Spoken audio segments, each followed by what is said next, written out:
Неуловимый и расчетливый хищник, обладающий совершенным арсеналом для поиска и поимки самой быстрой и ловкой добычи. Это одна из редчайших кошек планеты, и тем не менее в своих охотничьих угодьях она держит в страхе большинство соседей. Привет, друзья! Вы на канале Время с пользой, и герой сегодняшнего выпуска – иберийская рысь.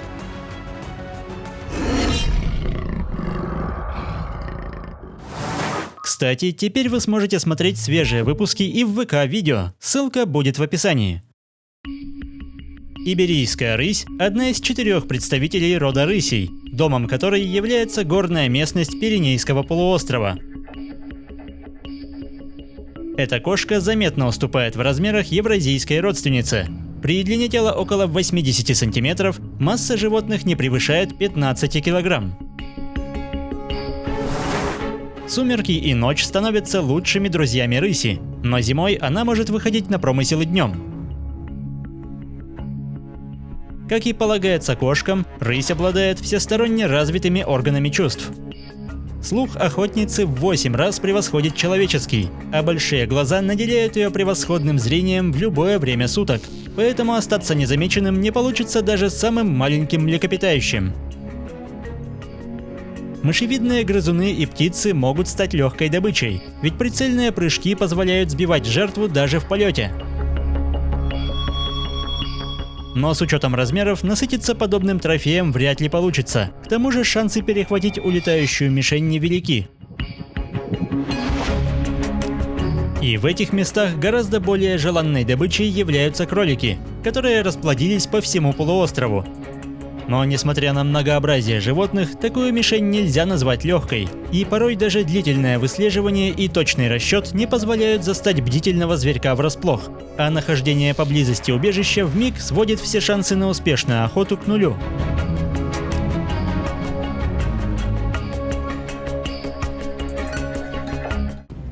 Для неопытных кошек такая добыча становится недосягаемой. И лишь овладевшие безграничным запасом терпения, способные до последней секунды не выдавать свое присутствие, имеют достаточно шансов, чтобы в пару прыжков настигнуть ничего не подозревающую жертву.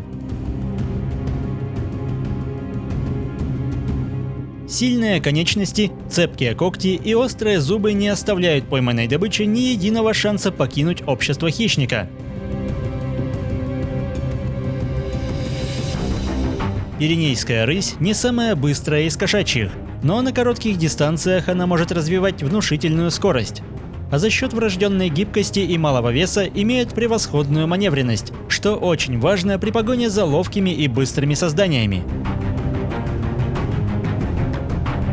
Хотя чаще охота из засады не предусматривает погони. Скрытная атака приносит результат почти в половине попыток, а в случае неудачи хищница не тратит время на преследование, ведь намного проще найти новую потенциальную добычу. Мягкие подушечки на лапах обеспечивают полностью бесшумное перемещение, в ходе которого длинные ноги предусмотрительно подгибаются, чтобы у жертвы не было шансов рассмотреть врага в пожухлой траве.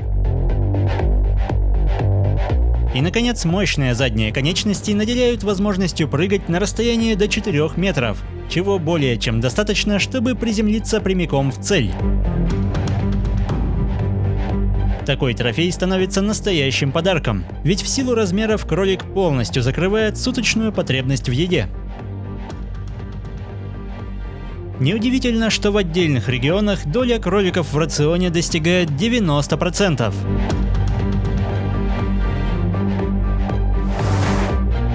Как и другие виды рысей, эта кошка обладает исключительными способностями к маскировке. Рыжеватый пятнистый мех становится плащом-невидимкой, помогающим сливаться как с горными пейзажами, так и с пожухлой травой или лесной подстилкой. Помимо скромных в размерах млекопитающих, целью пиренейской рыси могут стать и копытные, такие как олени и даже кабаны. Разумеется, в разы уступающая в весе кошка ни за что не решится нападать на взрослую свинью, имеющую превосходную защиту от острых зубов и когтей. Кроме толстой шкуры, кабаны отличаются воинственным нравом и не дадут себя в обиду, а вот подрастающее поколение может стать легкой мишенью, но наличие охраны из нескольких взрослых самок усложняет ситуацию.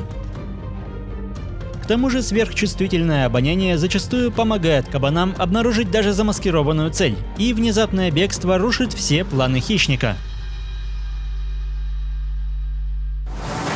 У взрослой кошки не так много естественных врагов, но вездесущие серые волки являются конкурентами номер один.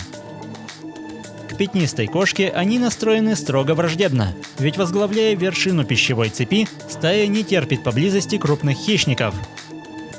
К счастью, в арсенале рыси присутствуют втяжные когти, позволяющие с легкостью уходить от преследования. Ведь серым странникам не под силу забраться даже на невысокое дерево, и на высоте кошка чувствует себя в полной безопасности. Умение лазать по деревьям используется и для охоты. Ночью, когда большинство птиц теряют бдительность, надеясь на спасение в высоких ветвях, полной неожиданностью для них становится визит ловкой кошки, которая в доли секунды заключает пернатую цель в цепкие объятия.